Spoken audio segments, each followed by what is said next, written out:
नमस्कार मंडळी, आई कुठे काय करते या मालिकेच्या आजच्या भागात आज आपण बघणार आहोत.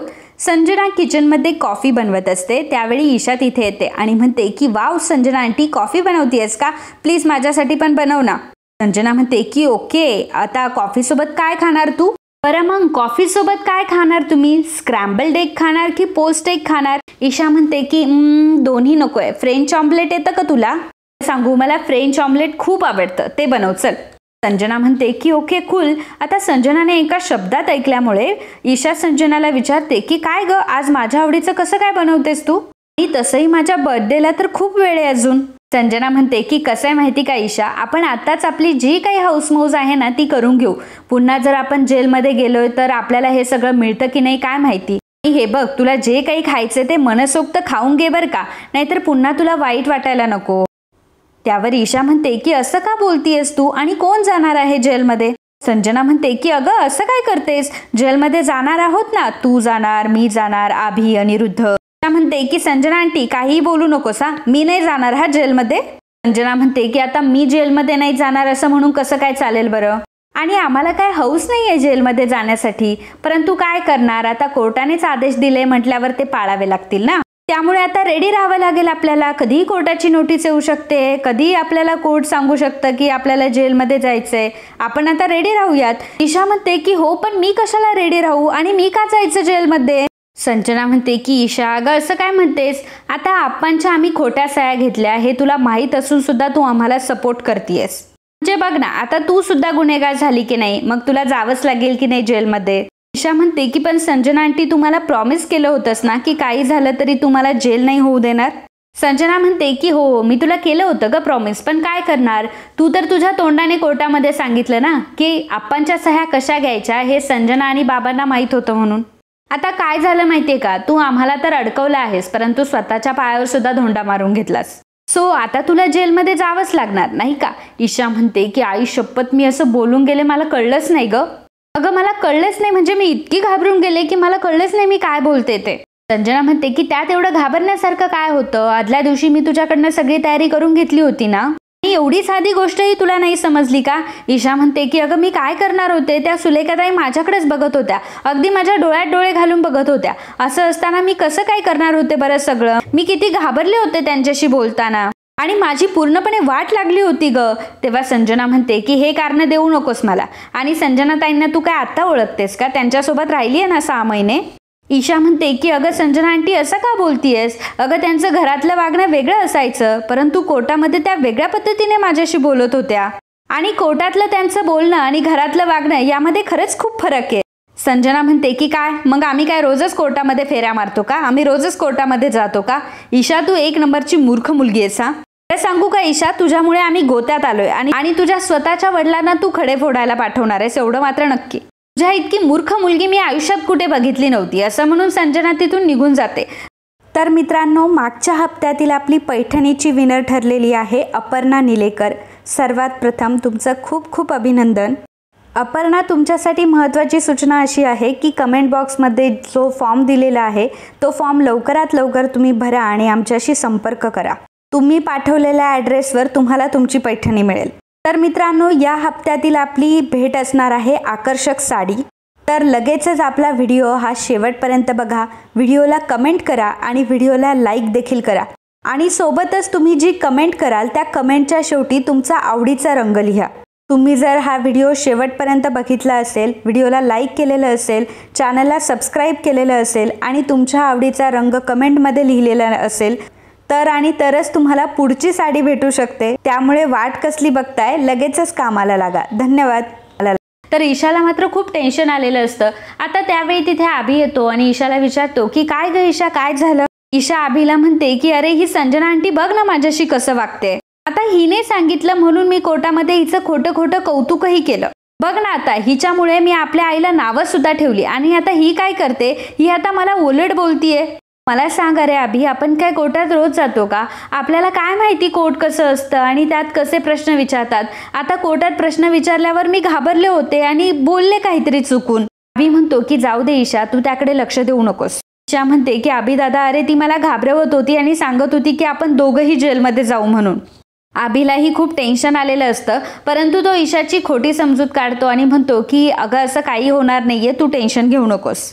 ईशा म्हणते की आभी दादा तुला खरं सांगू का, मला असं वाटतंय की आपण उगाच सपोर्ट केला ह्या संजना आंटीला आणि ह्या संजना आंटीची बाजू घेऊन आपण फुकट अडकलो या सगळ्या गोष्टीमध्ये. आभी दादा तुला एक गोष्ट सांगू का, मला असं वाटतं की आपण सर्व यातून बाहेर पडूयात. आभी म्हणतो की अगं परंतु आता आपण यातून कसं काय बाहेर पडायचं. ईशा म्हणते की आभी दादा आता सगळ्या काही गोष्टी तुझ्या हातामध्ये, मी काय म्हणते तू कोर्टात सगळं काही खरं खरं सांगूनच टाक. आभी म्हणतो की खरंच तुला असं वाटतंय की मी कोर्टात सगळं काही खरं खरं सांगून टाकावं. ईशा म्हणते की हे बघ मला तरी वाटतंय की तू कोर्टात सगळं काही खरं सांगावंस. ईशा म्हणते की एनिवे तसं पण आपल्या समृद्धीवर स्टे ऑर्डर आली आहे, आता कोर्टाचा निकाल लागेपर्यंत काही घडेल की नाही माहीत नाही, तसंही तोपर्यंत तो बिल्डर थांबेल की नाही हेही माहीत नाही. तसंही आपण ह्या संजना आंटीचे कशाला बोलणे सहन करून घ्यायचे, जाऊ दे तिला जे काही करायचे ते करू दे. आभी म्हणतो की अगं ईशा एक गोष्ट तुझ्या लक्षात येते का, काय ती एकटी जेलमध्ये नाही जाणार, बाबांना सुद्धा जेलमध्ये जावं लागेल. ईशा म्हणते की हो ना यार, या सगळ्या गोष्टीमुळे आपल्या बाबा सुद्धा यामध्ये अडकलेत. बरं मला सांग तू कोर्टात जाणार आहेस ना. तेव्हा आभी म्हणतो की हो. ईशा म्हणते की जा आणि बघ तिकडे काय होतं ते. त्या सुलेखाताई असे प्रश्न विचारून भंडावून सोडतात ना की बस रे बस, काय उत्तर द्यावं ते सुद्धा कळत नाही. त्या सतत आपल्यावर प्रश्न इतके बंबाड करतात की आपल्याला कळत सुद्धा नाही. तू फक्त कोर्टात लपवाछपवी करून दाखव, हवं ते तुला मी देईल. अरे अभि दादा खरंच सुलेखाताईंसमोर खोटं बोलणं आता शक्यच होत नाहीये. ईशाच्या या बोलण्यामुळे आभी अजूनच घाबरलेला असतो. पहिली गोष्ट म्हणजे आभीला कोर्टात जाण्याची भीती वाटत असते आणि त्यातल्या त्यात ईशाने सांगितलेलं असतं की सुलेखाताई मात्र खूप कठीण प्रश्न विचारतात, त्यामुळे आभी अजूनच घाबरतो. तर इकडे नितीन, आप्पा, अरुंधती आणि यश हे बोलत असतात. यश अरुंधतीला म्हणतो की आई मला असं वाटतंय की तुमच्यावर आणि आमच्यावर हल्ला घडवणारे व्यक्ती एकच आहे. नितीन म्हणतो की हो मलाही असं वाटतंय की हे बिल्डरचंच काम आहे, परंतु मला राहून राहून एका गोष्टीची शंका येते की नक्कीच हे डोकं संजनाचं आहे, तिनेच बिल्डरला इन्स्टिगेट केलंय. यश म्हणतो की परंतु मला एक गोष्ट पटत नाही की संजना आपल्या दोघांवर हल्ला करायला बिल्डरला सांगेल, ही गोष्ट काय मला पटत नाही, कारण ती तशीही आपल्याला वचकूनच राहते. आप्पा म्हणतात की आपलीच मुलं कुठल्या थराला जातात बघा, पैशासाठी किती लाचार होतात. अरुंधती म्हणते की आप्पा परंतु हे बरोबर नाही, पातळी एखाद्याने सोडावी, परंतु इतकी. म्हणतो की नाही आपण त्यांच्यावर केस करायलाच हवी, म्हणजे एखाद्याला धमकावणं हा सुद्धा एक गुन्हाच आहे. आधीच त्यांनी आप्पांना मारहाण केली, या गोष्टीची शिक्षा तर त्यांना होणारच आहे आणि त्यातल्या त्यात आपल्यालाही त्यांनी धमकावलं, त्यांना शिक्षा व्हावी हेच ते डिझर्व करतात.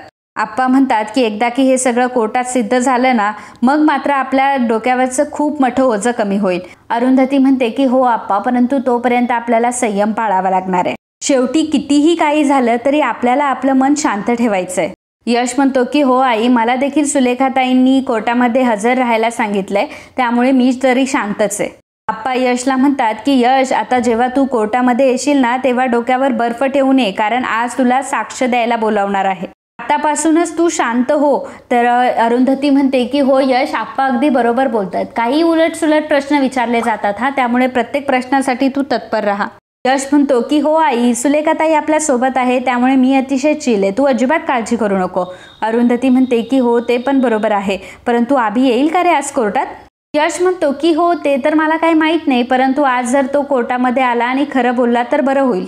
आप्पा म्हणतात की हो ना, आता आपली सगळी केस फक्त आभीवरच डिपेंड आहे आणि तसंही आता कोर्टात जर आभीने साक्ष दिली तर सगळं काही निकाल आपल्या बाजूने इझिली लागेल. यश म्हणतो की माहीत नाही, पण जर तो कोर्टात आला आणि खरं बोलला तर बरं होईल. आप्पा म्हणतात की हो ना, आता आपल्या सगळ्या गोष्टी आभीवर तर डिपेंड आहेत, जर त्याने कोर्टात आपल्या बाजूने साक्ष दिली म्हणजे मिळवलं. यश म्हणतो की पण जर तो आपल्या बाजूने नाही बोलला तर काय करायचं आपण. अरुंधती म्हणते की मग काय प्रॉब्लेम नाही, प्लॅन बी अवलंबवायचा. यश विचारतो की प्लॅन बी. अरुंधती म्हणते की काही नाही, सुलेखाताई मला याबद्दल बोलल्या होत्या, आज मी बोलून घेईन त्याच्यासोबत. नितीन म्हणतो की बरं ठीक आहे, चला आता निघूयात का, उशीर होईल. मग अरुंधती म्हणते की ठीक आहे, मी आलेच आवरून. सर्वजण आता तिथून निघून कोर्टामध्ये जातात. तर कोर्ट आता इकडे भरलेलं असतं. कारवाईला आता सुरुवात झालेली असते. देशमाने उभे राहतात आणि म्हणतात की मी यश देशमुख यांना काही प्रश्न विचारू इच्छितो. मग यश आता विटनेस बॉक्समध्ये उभा राहतो. यश आता शपथ घेतो की मी जे काही सांगेल ते खरं सांगेल, मी खोटं सांगणार नाही. देशमाने यशला विचारतात की यश देशमुख, तुम्ही सुद्धा समृद्धी बंगल्यामध्ये वाटेकरी आहात. यश म्हणतो की ऑफकोर्स, मी तिथला वारसच आहे, त्यामुळे त्या घरामध्ये माझा देखील हिस्सा आहे. देशमाने म्हणतात की परंतु तुम्हाला ही प्रॉपर्टी विकायची नाहीये बरोबर? यश म्हणतो की हो, कारण मला आमचं घर आहे तसं हवंय, त्यामुळे मी कुठल्याही कागदपत्रावर सही केलेली नाहीये. देशमाने म्हणतात की परंतु ते घर एवढं जीर्ण झालंय तरी सुद्धा तुम्हाला ते घर का हवंय? यश म्हणतो की खरं तर ते घर माझ्या आजी आजोबांना हवंय, कारण त्यांचा त्या वास्तूमध्ये जीव आहे आणि घर जीर्ण झालं म्हटल्यावर त्या घराची डागडुजी केली, मेंटेन केलं तर ते घर पुन्हा पहिल्यासारखं होऊ शकतं. परंतु दरवर्षी त्या घरावर खूप सारा पैसा खर्च करावा लागतो, मग एवढा पैसा आणणार कुठून? यश म्हणतो की आमची जॉईंट फॅमिली आहे, आम्ही सर्वजण एकत्र राहतो, आमच्या घरातले बहुतेक सर्वजण कमवतात, त्यामुळे सगळ्यांनी थोडा थोडा मिळून जरी खर्च केला तरी सुद्धा हे शक्य आहे. सगळ्यांनी मिळून हे घर वेल मेंटेन ठेवणं सहज शक्य आहे. त्यावर देशमाने म्हणतात की परंतु त्या जागेवर तुम्हाला सरळ फ्लॅट मिळणार आहे, मग तरी सुद्धा एवढा अट्टहास का करताय तुम्ही?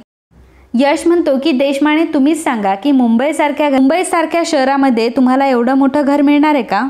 आजूबाजूला दाट झाडी, मला या सगळ्या गोष्टी शोधून सापडणार आहे का? अहो, आमच्या घरची भाजी सुद्धा ताजी असते, आम्ही आमच्या परसबागेत भाज्या उगवतो, तुम्ही सांगा की हे सगळं सुख आम्हाला कुठे मिळणार आहे का? देशमाने म्हणतात की बरं ठीक आहे, मला सांगा की यश देशमुख तुम्ही काय करता, म्हणजे नोकरी करता की व्यवसाय करता?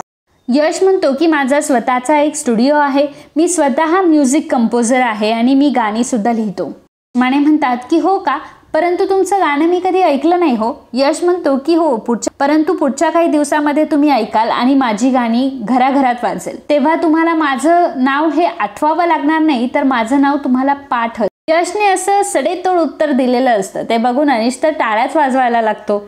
देशमाने म्हणतात की हो, पुढे काहीतरी घडेल असं तुम्हाला वाटतंय, परंतु वास्तव्यात तर असं काही नाहीये ना. यश म्हणतो की हो, मग त्यासाठीच तर मी स्ट्रगल करतोय. देशमाने म्हणतात की अच्छा, म्हणजे याचा अर्थ तुम्ही अजून पूर्णपणे सेटल नाही झालायत, तरी सुद्धा तुम्ही लग्न केलं? यश म्हणतो की हो, कारण माझी बायको उत्तम शिकलेली आहे आणि तिचं ती उत्तम कमवते सुद्धा, ती माझ्यावर अजिबात अवलंबून नाहीये. आणि पहिली गोष्ट म्हणजे नवऱ्यानेच घर चालवायचं असं काही नियम नाहीये ना कुठे. आणि पहिली गोष्ट म्हणजे माझी बायको जर मला माझ्या संसारामध्ये सपोर्ट करत असेल तर आमच्या लग्नावर आक्षेप घेणारे तुम्ही कोण आहात? देशमाने म्हणतात की नाही, माझी काही हरकत नाहीये, परंतु तुमची वाईफ आता प्रेग्नंट आहे ना, म्हणून विचारलं की त्यांच्या खर्चाची जबाबदारी कोण घेतंय, आणि मग ती आता काम करत नसेल तेव्हा यश म्हणतो की नाही, असं काहीच नाहीये, ती वर्क फ्रॉम होम करत असते किंवा काही ना काहीतरी करतच असते. देशमाने म्हणतात की नाही, काहीतरी करत असतीलच त्या, परंतु सध्या त्यांचं एवढं इन्कम नसेल ना. तर मला सांगा की तुम्ही महिन्याला किती कमवता? त्याचवेळी सुलेखाताई उभ्या राहतात आणि म्हणतात की ऑब्जेक्शन माय लॉर्ड. देशमाने वकिलांना यशचा सगळा बायोडाटा हवाय का आता? यश देशमुख यांच्या इन्कमचा केसशी काय संबंध आहे? वकील आता देशमानेवर ओरडतात आणि देशमानेला म्हणतात की देशमाने प्लीज तुम्ही मुद्द्यावर या, नक्की तुम्हाला या सगळ्या गोष्टीतून काय सिद्ध करायचंय? देशमाने वकील म्हणतात की जज साहेब, मला फक्त ही गोष्ट सगळ्यांना सिद्ध करून सांगायची आहे, ना यश देशमुख नीट कमवता, ना अभिषेक देशमुख, ना ईशा देशमुख, आणि त्यामुळे समृद्धी बंगल्याचा सगळा मेंटेनन्स माझे अशील अनिरुद्ध देशमुख यांना सांभाळावा लागतो. त्यामुळे त्यांनी जो इथे टॉवर बांधण्याचा निर्णय घेतलाय तो योग्यच आहे असं म्हणावं लागेल. मग सुलेखाताई म्हणतात की माय लॉर्ड, टॉवर बांधण्याची कल्पना योग्य आहे की अयोग्य आहे खरं तर हा मुद्दाच नाहीये. खरं तर विनायकराव देशमुख यांची फसवणूक झालीये की नाही हा मुद्दा आहे. साहेब देशमानेंना म्हणतात की देशमाने प्लीज तुम्ही मुद्द्याला धरून प्रश्न विचारा. देशमाने यशला पुढचा प्रश्न विचारतात की मला सांगा यश देशमुख, तुमचे वडील आणि तुमचे आजोबा यांच्यामधले संबंध कसे? संजना घरात येईपर्यंत आमच्या सर्वांचे सगळ्यांशी संबंध चांगलेच होते, सगळं काही अगदी छान चालू होतं, परंतु तेव्हा सुद्धा बाबांबद्दल आणि संजनाबद्दल मला काहीच माहीत नव्हतं. देशमाने म्हणतात की यश देशमुख, मला फक्त तुमचे बाबा आणि आजोबा यांच्यामधले संबंध जाणून घ्यायचे. यश म्हणतो की माझ्या आप्पांमध्ये आणि माझ्या वडिलांमध्ये संबंध हे चांगलेच होते. देशमाने म्हणतात की तुमचे आजोबा तुमच्या वडिलांसोबत कधी भांडले होते का, म्हणजे त्यांनी कधी वाद घातला होता का? यश म्हणतो की नाही, तसं काही तर मला आठवत नाही. देशमाने म्हणतात की येस, याचा अर्थ असा की तुमचे वडील आणि तुमचे आजोबा दोघंही आनंदातच राहत होते.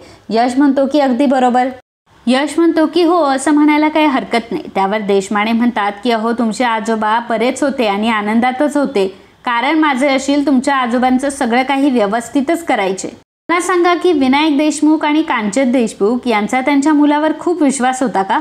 यश म्हणतो की हो, खूप विश्वास होता, त्यामुळे तर आजोबांना विश्वास होता की त्यांचा मुलगा त्यांना कधी फसवणार नाही म्हणून. देशपांडे म्हणतात की अहो ते सगळं जाऊ द्या, परंतु मला सांगा की त्यांचा अनिरुद्ध देशमुख यांच्यावर खूप विश्वास होता, म्हणजे किती विश्वास होता. यश म्हणतो की आता मी हे असं कसं सांगणार, ते माझ्या वडिलांसाठी काही करायला तयार होते. आता तुम्ही हेच बघा ना, माझ्या वडिलांनी जेव्हा सांगितलं त्यांना की तुम्ही ह्या पेपर्सवर सह्या करा, तर कसलाही विचार न करता त्यांनी पेपर्सवर सह्या केल्यात. आता हेच उदाहरण घ्या. मला सांगा की अनिरुद्ध देशमुख यांना जर त्यांच्या वडिलांना फसवायचं होतं तर त्यांनी ते आधीच फसवलं असतं. मग या सगळ्या गोष्टीसाठी त्यांनी इतकी वर्ष कशाला वाट बघितली असती. यश म्हणतो की या सगळ्याला काहीच अर्थ नाहीये, कदाचित या गोष्टीचा उलगडा माझे वडीलच करू शकता. देशपांडे म्हणतात की नाही यश देशमुख, माझ्या अशिलाची यामध्ये काही चूक नाहीये. माझ्या अशिलाने त्यांच्या वडिलांना फसवलेलेच नाहीये, उलट त्यांच्यावर चुकीचे आरोप करण्यात आलेत. कोणीतरी सूड उगवण्यासाठी हे सगळं करतंय असं तुम्हाला वाटत नाहीये का. अनिरुद्ध देशमुख यांनी तुमच्या घरासाठी तुमच्यासाठी खूप काही केलंय, ही गोष्ट तुम्ही विसरलात का. यश म्हणतो की नाही, त्यांनी आमच्यासाठी काय काय केलंय ही गोष्ट आम्ही कशी काय विसरू, शेवटी आमचे वडील आहेत ते. त्यांनी आमचे लाड पुरवले, आम्हाला हवं ते शिकण्याची मुभा दिली, त्यांनी आमच्या शिक्षणाचा सगळा काही खर्च केला. आमच्या तिन्ही भावंडांना त्यांनी कधीही काही कमी पडू दिलं नाही. आणि एवढंच काय तर त्यांनी स्टुडिओ उभा करण्यासाठी सुद्धा मला आर्थिक मदत केली आहे. देशपांडे म्हणतात की याचाच अर्थ हा होतो की तुमच्या मनात तुमच्या वडिलांबद्दल प्रेम आहे तर. यश म्हणतो की हो आहे मला माझ्या वडिलांबद्दल प्रेम, आणि का नसेल मला माझ्या वडिलांबद्दल प्रेम. खरं तर त्यांनी आमच्या घरासाठी खूप काही केलंय. देशपांडे म्हणतात की अहो यश देशमुख, तुम्ही तुमच्या वडिलांचं एकीकडे कौतुक करताय, त्यांच्यावर प्रेम असल्याचं सांगताय आणि दुसरीकडे त्यांच्यावर आरोपही करताय. मला तर आता हा तुमच्यावरच संशय यायला लागलाय की सगळ्यांवर एवढे प्रेम करणारे माझे अशील त्यांच्या वडिलांना का म्हणून फसवतील. जज साहेब, मी पुन्हा पुन्हा तुम्हाला हीच गोष्ट सांगेल की हे कोणीतरी सगळं सूड भावनेने करतंय. यश म्हणतो की अजिबात नाही, कोणीही सूड भावनेने काही केलेलं नाही. आणि पहिली गोष्ट म्हणजे माझ्या वडिलांनी माझ्या आजोबांना फसवलंय ही गोष्ट मात्र खरी आहे. आमचे वडील आमच्याशी चांगलं वागायचे, कारण तोपर्यंत ही संजना आमच्या आयुष्यात कधी आली नव्हती. जेव्हापासून ती आमच्या आयुष्यात आली तेव्हापासून आमची सगळी सूत्रच बदलली. माझी आई घर सोडून निघून गेली. त्या संजनाने आम्हाला आमच्या वडिलांपासून तोडलं. हिने अक्षरशः आमच्या वडिलांवर काय जादू केली माहीत नाही. ती जे काही म्हणेल ते माझे वडील करत राहिले. संजना जे काही म्हणेल ते माझे वडील करायला लागले. हळूहळू तर हिने ईशाला आणि अभिला सुद्धा तिच्या बाजूने वळवून घेतलं. आप्पांना फसवून त्यांच्या सह्या घेण्याची कल्पना ही सुद्धा तिचीच असणार आहे, यामध्ये काही वाद नाही. आणि याआधी सुद्धा तिने माझ्या आजी आप्पांना खूप वेळा टॉर्चर केलंय. एवढंच काय तर त्यांचा खाण्यापिण्याचा हिशोब सुद्धा तिने काढलाय.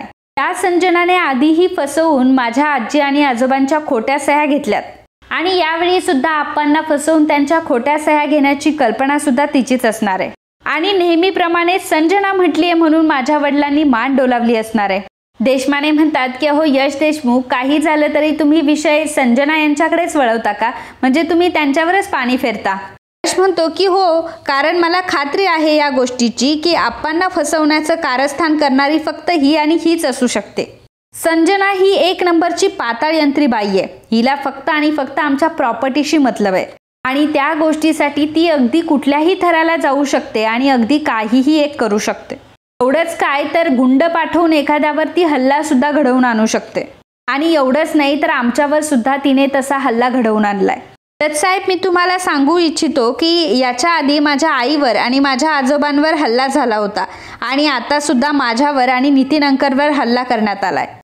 वाटलंच तर तुम्ही हे सगळं बघू शकता.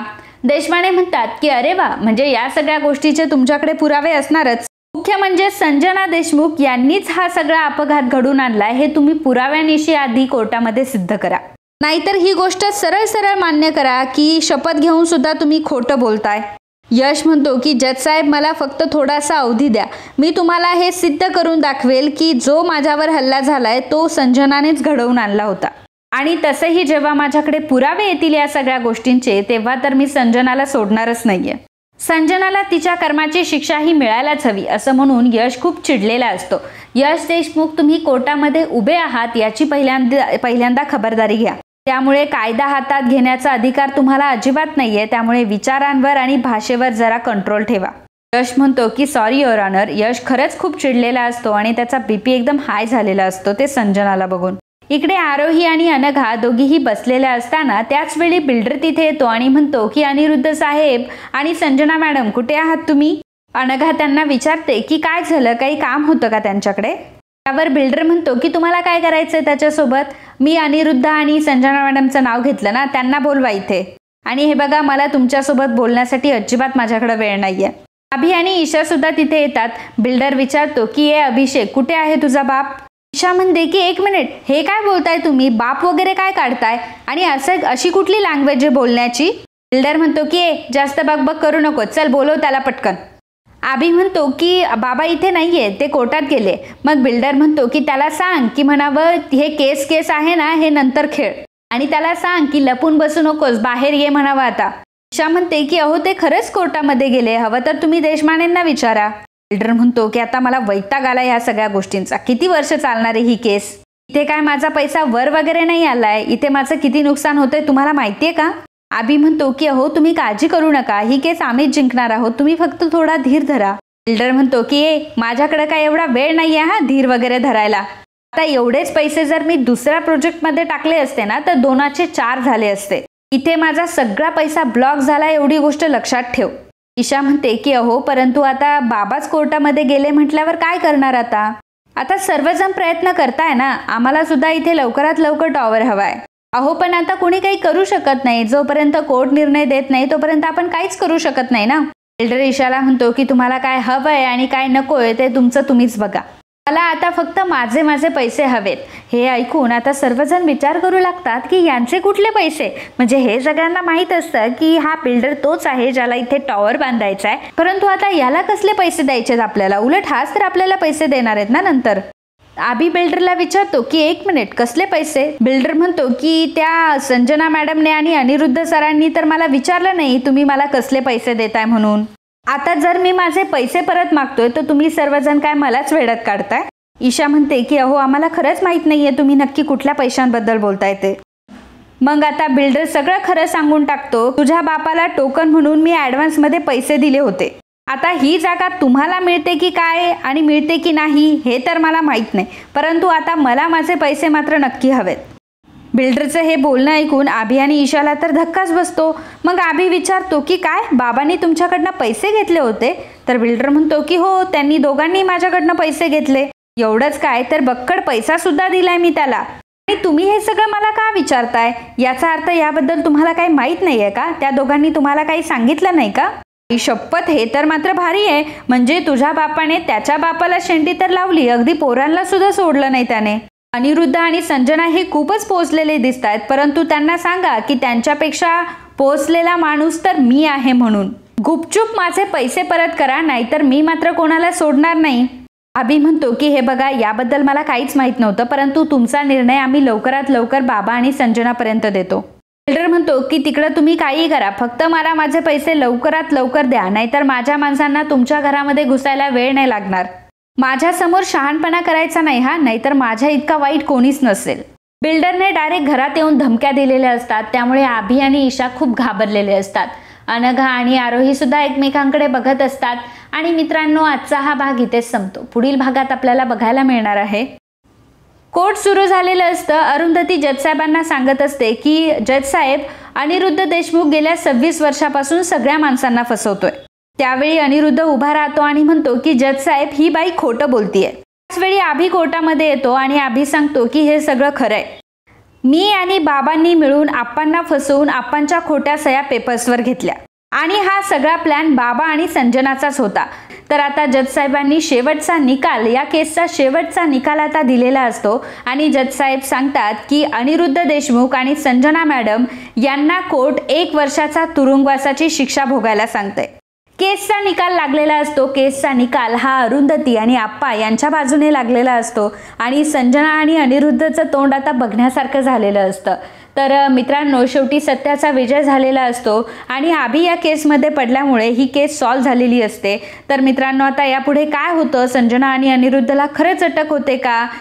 किंवा आता बिल्डर कशा प्रकारे अरुंधती आणि आप्पा यांना सगळ्यांना त्रास देईल, हे सगळं बघणं खूप रंजक ठरणार आहे. So friends, if you like my video, please do subscribe, share and comment. Thank you.